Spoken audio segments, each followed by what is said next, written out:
terus jadi-jadian yang disuruh orang gitu, jadi goib gitu. Ternyata kalau mau PDKT sama warga, kita ikutin aja maunya warga gimana. Yang pasti kita harus nyari masalah yang nyata. Nah itu salah satu tips juga teman-teman. Jadi kalau mau ikut PPK Ormawa tuh, topiknya cari aja yang selaras sama. Satu tips lagi boleh? Boleh banget. Kalau mau cari desa tuh cari yang warganya.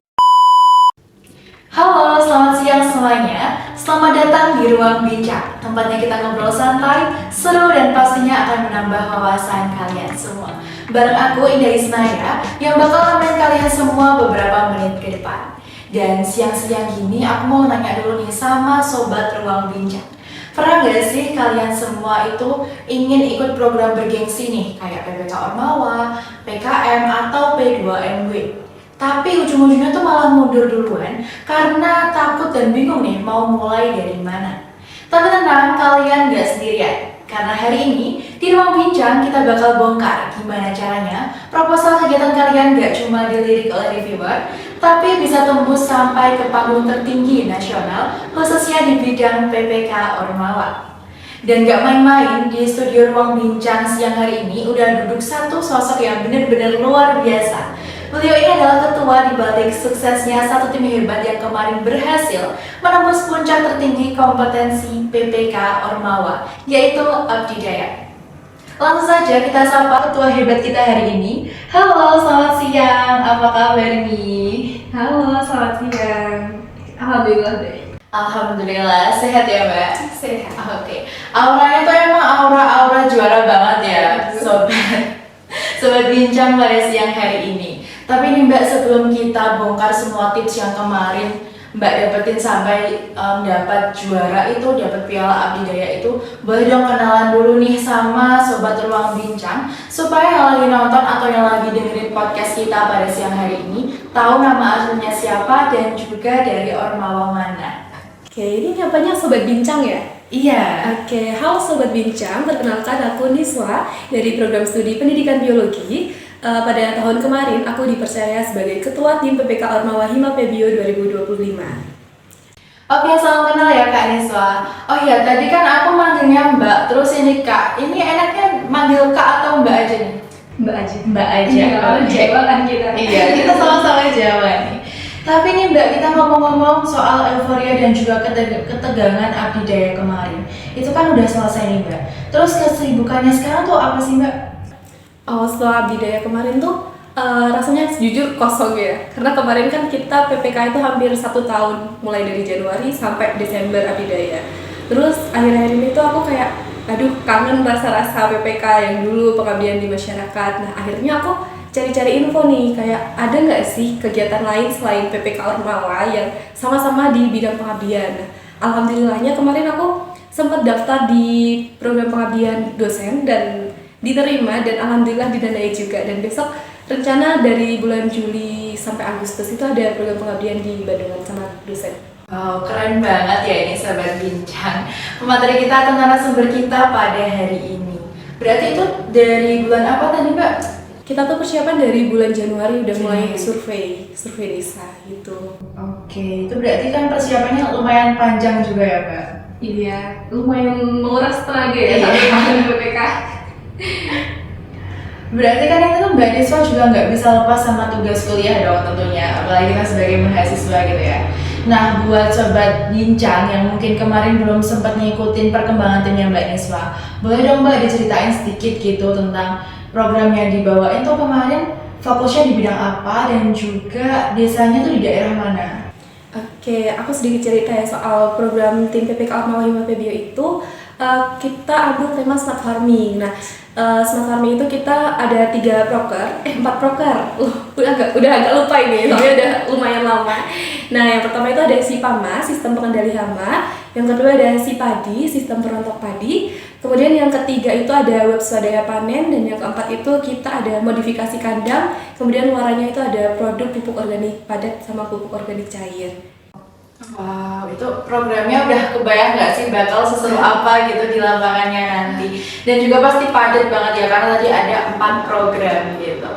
Kalau kita flashback dikit nih Mbak, pas masa-masa malam penganugerahan atau malam pengumuman waktu lolos Abdi Daya kemarin, itu kan kayak apa ya, ada rasa deg-degannya juga kan pasti. Nah itu gimana sih rasanya buat Mbak Niswa pertama kali nama Ormawanya tuh disebut gitu?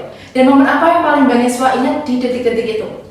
Pas hari H anugerahan ya, itu tuh jujur nggak expect kita bakal dapet anugerah, karena kita sejujurnya ada prinsip kalau abdi daya tuh bonus. Jadi kita nggak terlalu ngejar abdi daya, tapi yang penting dampaknya bagi masyarakat gitu. Nah pas malam itu kan kita dari Untit ada 3 tim. Nah terus kebetulan sistem di sana tuh layarnya tuh kayak error gitu. Jadi yang disebut apa, yang keluar namanya apa gitu. Universitas mana gitu nggak terlalu jelas, dan kayak euforia di sana kan bener-bener kayak pada senang banget ya, dari tim-tim lain pun, dari universitas lain pun kayak pada bawa balon gitu-gitu, kayak deg-deg gitu kan. Jadi kita tuh nggak terlalu dengar sama si MC-nya ngomong apa gitu kan. Terus tiba-tiba kayak dari Untit udah disebut, tapi Hima PBIO tuh belum disebut tuh. Hima PBIO tuh cukup lumayan lama karena kita alhamdulillahnya dapat yang kategori Ormawa, dan itu disebutnya di akhir-akhir gitu kan. Jadinya kita udah yang kayak pasrah gitu, udah yang kayak oh mungkin belum rezekinya gitu. Terus pas langsung Hima PBIO gitu kan disebutin judulnya juga lumayan panjang tuh judulnya. Kita kayak ini bener gak? Kita konfirmasi lagi ke dosen yang di bawah, kan dosennya pada di bawah, ini bener gak Bu dari Hima PBIO gitu kan. Terus kayak iya Hima PBIO turun gitu kan. Terus langsung nyari bendera tuh, kan kita harus bawa bendera, kayak ayo turun gitu. Terus kayak ya lumayan sangat terharu. Terus rasanya lega banget karena kayak akhirnya puncak dari segala puncak terlewatkan gitu. Pastinya ada terharunya, campur aduk gitu ya Mbak. Udah terharu, pengen nangis tapi juga seneng gitu kan pastinya. Buat Mbak Niswa sendiri nih, kan kemarin tuh dapat piala yang luar biasa prestisius nih buat kampus kita. Boleh dan diceritain kemarin tuh pialanya, penghargaannya kan di kategori yang lebih spesifiknya tuh apa Mbak? Kita tuh kebetulan di kategorinya Ormawa itu terbaik 1 dalam jejak pengabdian. Jadi kebetulan Hima PBIO itu sering ikut PPK Ormawa, dan alhamdulillah abdi daya berturut-turut sekitar 4 tahun ke belakang itu udah ikut abdi daya terus. Dan kita tuh dari Sosmas, terlebih khusus Sosmas di Hima PBIO itu ada program kerja wajib pengabdian di desa-desa gitu. Jadi alhamdulillahnya dari semua bekal itu kita dapat terbaik 1 gitu, medal emas, alhamdulillah.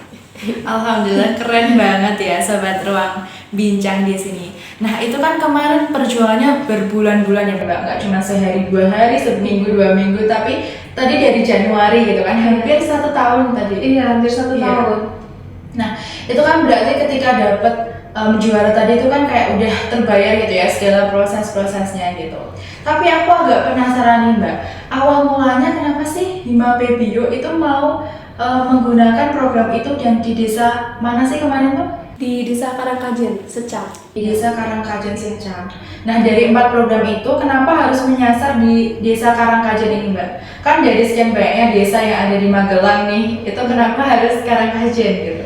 Iya, awalnya tuh kami kan bingung nih mau tema apa nih yang anti mainstream dari topik-topik yang lain, biar kita nyari peluang biar lolos. Terus kemudian kecetus tuh smart farming, kayaknya cocok dibuat di daerah Magelang. Terlebih Magelang kan banyak produksi sayur, terus beras gitu kan. Terus kita pertama ngeplot-plotin tuh beberapa desa, kita kunjungi satu-satu. Kemudian ketemu tuh di Karangkajen, ternyata ada permasalahan terkait hama tikus. Nah di sana tuh bahkan warganya tuh mikir hama tikus tuh bukan hama tikus, tapi tikus jadi-jadian yang disuruh orang gitu. Jadi goib gitu mereknya. Terus kayak kita tuh di sana, oh udah nemu permasalahannya, kita tinggal cari solusinya. Terus kita itu pertama adain program kerja SIPAMA tuh, sistem pengendali hama tikus. Itu kita mau membuktikan ke masyarakat kalau tikus tuh hama, bukan goib, bukan barang goib gitu. Kayak ini tuh ada loh solusinya, tanpa kita pakai pestisida, tanpa harus pasang perangkap yang kayak setrum gitu-gitu. Karena ternyata dulu tuh di desa sana udah sempet tuh masang kayak yang ada setrumnya gitu, malah menewaskan salah satu warga gitu. Jadi kita coba cari solusi, kita diskusi sama warganya, sama perangkat desanya, kira-kira apa ya jalan tengah dari permasalahan di sana. Dan mereka tuh sebenarnya kayak kalau kamu pernah ke sana, itu bener-bener sawahnya tuh luas banget. Tapi sayangnya itu hasil sawahnya tuh agak melimpah ya karena ada hama tikus. Iya itu. Gitu.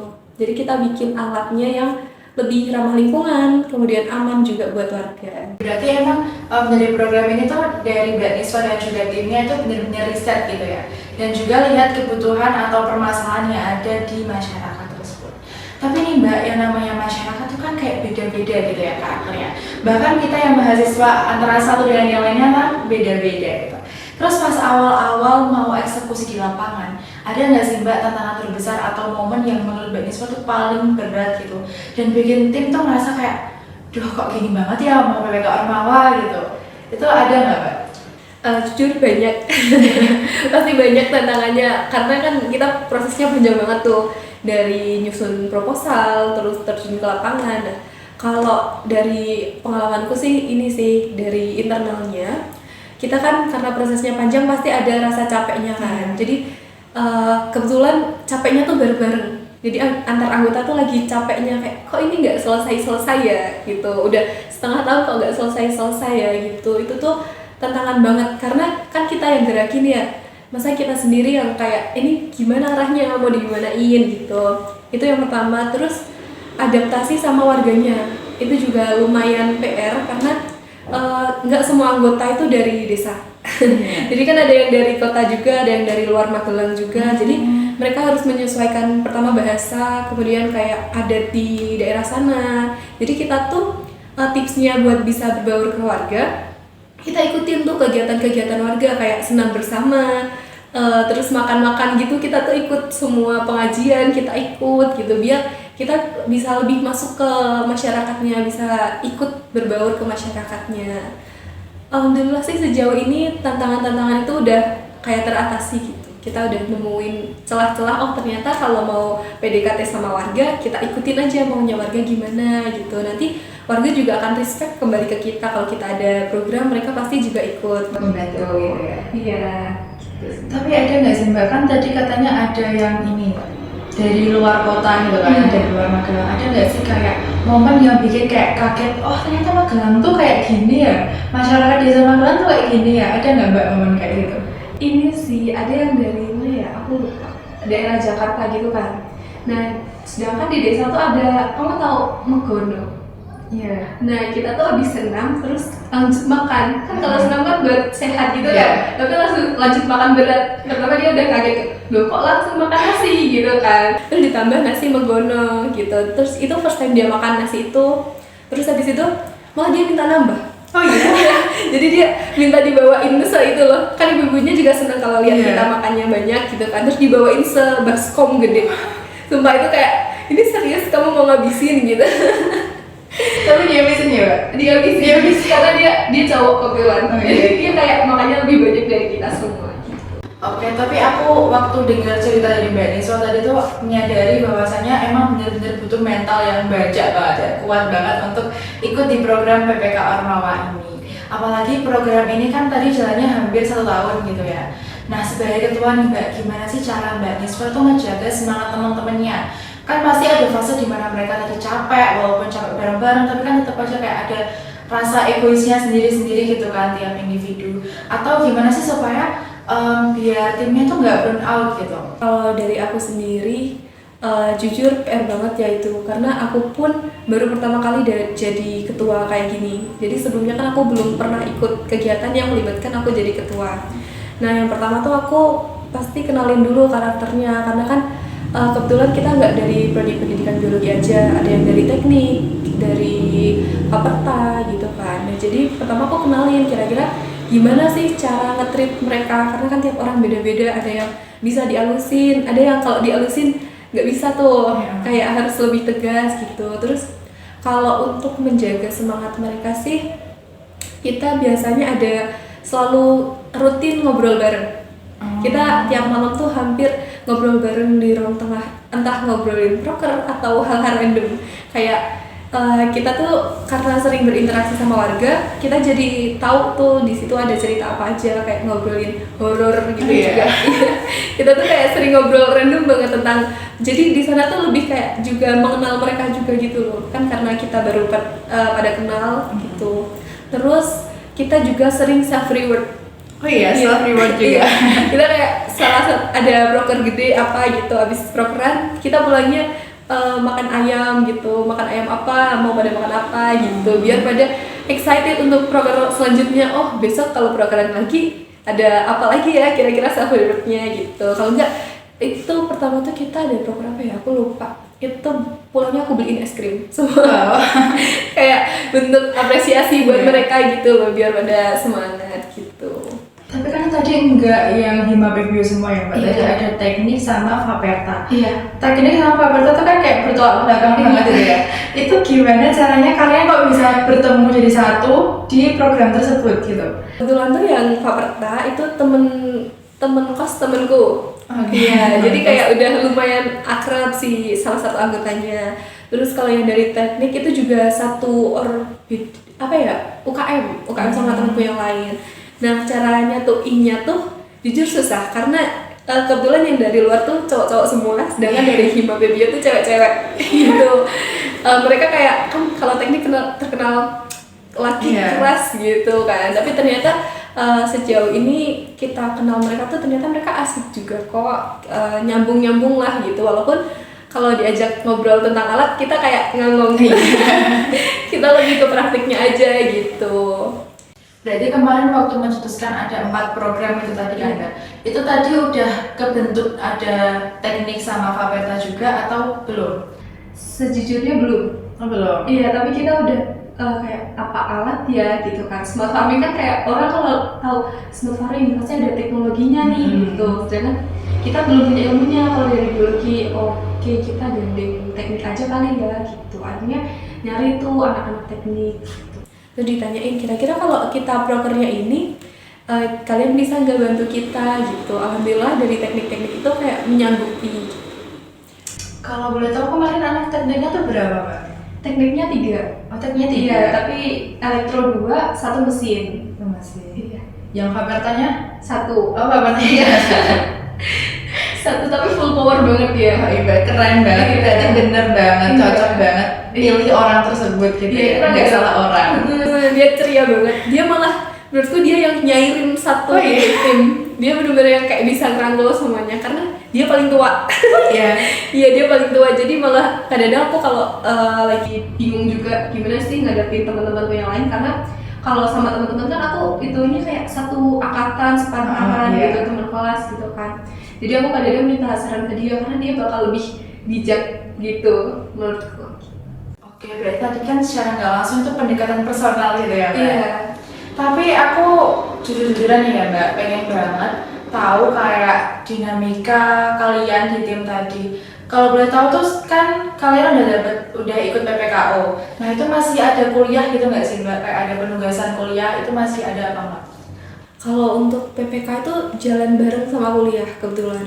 Jadi kita juga harus pintar-pintar bagi waktu. Selama penyusunan kita juga tetap kuliah. Makanya saat penyusunan itu kita lebih sering begadang di ini gazebo Faperta gitu sampai diusir satpam. Terus saat jalan itu kebetulan kan ada libur 1 bulan. Nah itu libur 1 bulan kita manfaatin semua proker di situ biar pas kita udah mulai masuk PPK tetap jalan tapi prokernya udah mulai ringan tuh. Nah gitu. Terus kita kayak nyari hari-hari yang kira-kira semua bisa ikut gitu, di jadwal kuliahnya kosong gitu. Oke, berarti tadi itu kan kayak ada PPK-nya, ada kegiatan perkuliahannya juga. Nah, kalau tadi kan nggak hanya PBio aja, ada teknik, ada Faperta juga. Itu kan biasanya kayak ada yang tabrakan gitu kan jadwalnya. Nah, biasanya itu pernah nggak sih Mbak terjadi kayak perbedaan pendapat juga gitu? Misal kayak mau ada program ini, tapi kok yang ini tuh lagi sibuk ini gitu, pernah nggak sih? Terus sampai kayak diem-dieman atau gimana gitu, pernah nggak? Pernah banget, karena kebetulan yang anggotaku tuh nggak cuma aktif Hima Pebio, juga aktif UKM lain atau ada yang ini ikut penelitian dosen juga. Jadi pasti ada bentrok antara yang satu mau ikut penelitian dosen ada kegiatan apa, yang satu ada UKM gitu. Akhirnya kita cari jalan tengahnya, kita kayak oke, kita jadwalin 1 minggu ke depan free-nya kapan nih gitu. Jadi 1 minggu sekali kita akan jadwalin kegiatan 1 minggu ke depan gitu. Kira-kira ada yang nggak bisa, kalau nggak bisa sebenarnya nggak apa-apa, tapi kamu jangan sampai jadi panitia inti di kegiatan tersebut. Misalkan kalau dia PJ proker A gitu, nah sedangkan proker A hari Senin, nah kamu nggak bisa tuh bolos gitu. Kayak kita tegasin, ini kan dari awal kamu yang berkomitmen ikut gitu, jadi kamu juga harus tanggung jawab sama komitmenmu gitu. Berarti secara nggak langsung tuh tiap anggotanya harus ada komunikasi gitu ya? Iya, komunikasi kunci semuanya sih. Iya sih, aku juga setuju, komunikasi itu emang kunci banget. Tapi sekarang aku mau masuk ke bagian yang paling ditunggu-tunggu sama Sobat Bincang di sini yang lagi ambis banget untuk lolos Abdidaya di tahun ini. Atau mungkin ada juga nih pendengar dari Sobat Bincang yang mau ikut PPKO atau yang lainnya di tahun depan. Nah, itu kan ada kayak ratusan proposal gitu ya Mbak yang masuk. Gimana sih caranya supaya proposal kita tuh menarik reviewer gitu? Oke, pertama itu yang pasti kita harus nyari masalah yang nyata. Jangan kita bikin-bikin masalah, karena kalau bikin-bikin masalah tuh reviewer tahu nanti pas sesi wawancara kok datanya kayak gini, ada data pendukung enggak masalahnya. Jadi di latar belakang tuh banyakin data hasil wawancara, data survei lapangan gitu. Karena kalau kamu mendeskripsikan suatu masalah tanpa data yang asli, data nyata, itu reviewer bakal ragu gitu loh, apakah ini urgent atau enggak gitu. Terus yang kedua, tanya kebutuhan masyarakatnya itu apa. Dari permasalahan itu tuh kita nyesuaiin solusinya, broker kita tuh harus sesuai selaras sama kebutuhannya. Kalau misalkan permasalahannya terkait sampah, tapi tiba-tiba kita bikin brokernya ada smart farmingnya, gitu kan nggak nyambung ya. Nah itu sih tipsku, harus cari broker yang selaras sama kebutuhan masyarakat, yang kira-kira tuh bener-bener bermanfaat buat masyarakatnya gitu. Kalau dari Mbak Niswa sendiri kan kemarin untuk lolos sampai ke Abdidaya itu kan panjang banget ya, harus seleksi di UNIF dulu dan lain sebagainya gitu. Itu apa sih yang membuat proposalnya Mbak Niswa tuh kayak stand out gitu dibanding proposal yang lainnya selain di latar belakang tadi? Oke.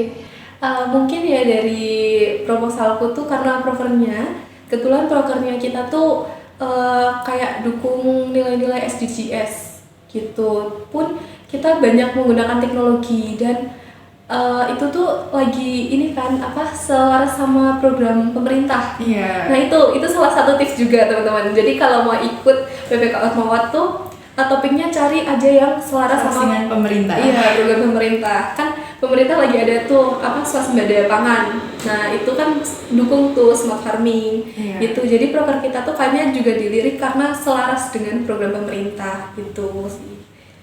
Oke, berarti ini tuh kayak Sobat Bincang, idenya dari Hima PBio itu emang udah kreatif dan juga berdampak banget nih. Terus nih Mbak, pas kemarin momen waktu penganugerahan itu kan kalian juga sempat ditanya-tanya nggak sih sama yang pihak pusat gitu? Kayak wawancara gitu, ada nggak? Ada, itu sebelum pengumuman Abdidaya, ada visitasi.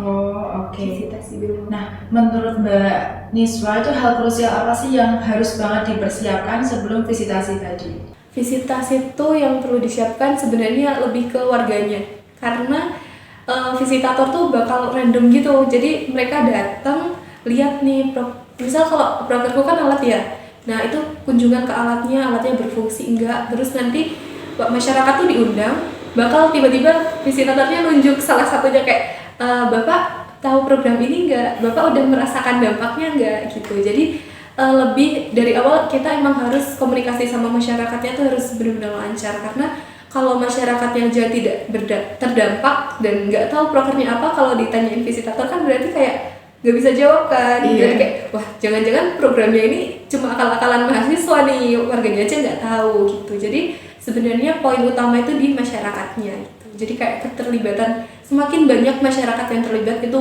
poin plus banget. Jadi kalau ini satu tips lagi boleh? Boleh banget. Kalau mau cari desa tuh cari yang warganya excited sama kegiatan kalian, yang ramah-ramah gitu. Tapi ada nggak sih Mbak, kan biasanya kayak masyarakat di situ kan ada yang aneh-aneh juga gitu kan. Nah, pernah nggak sih kalau ditanya sama visitator tapi jawabannya yang nyeleneh gitu, ada nggak? Ada. Kebetulan salah satu ini sih perangkat desa. Oh iya. Ya, tapi kita udah akrab kan, jadi kayak mungkin bapaknya suka bercanda gitu, suka bercanda gitu. Tapi visitatornya mungkin ya paham, oh ini bapaknya mah bercanda gitu. Kita juga lurusin karena bapaknya tuh apa ya, tipe-tipe semua dibercandain. Gitu. Iya. Santai aja gitu ya. Malah ada satu warga yang ditanyain tegang banget, kita sampai yang juga tegang kayak ini bapaknya bisa jawab gak nih gitu, karena bapaknya bener-bener kayak ditanya tuh matanya kemana gitu.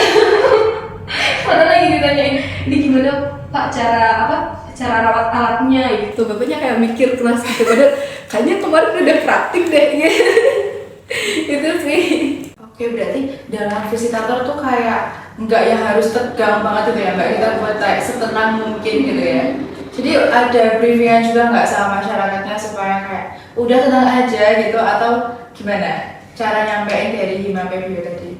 Kemarin tuh kita sebelum ada visitasi, kita sempat sosialisasi ke masyarakatnya dari door to door, kayak besok ada acara visitasi pak, visitasi itu gini gitu, ini undangannya. Nah ini masyarakat tuh kalau tahu mau dinilai, mereka langsung takut. Besok ditanyain apa mbak, boleh minta pertanyaannya nggak? Sedangkan kita pun nggak tahu nih kira-kira yang ditanyain apa dan siapa gitu kan. Akhirnya kita kayak bilang, yang bapak tahu aja, kan program kami ada ini ya pak gitu. Jadi kita lebih ke menjelaskan kembali programnya, takut bapaknya lupa atau ternyata bapaknya jarang ikut kegiatan kita gitu. Jadi itu sih warganya perlu di briefing, tapi di briefingnya nggak usah yang tegang-tegang gitu. Nanti dijawab aja sebisa bapak gitu. Ini saya bapak-bapak karena kebanyakan petani bapak-bapak gitu.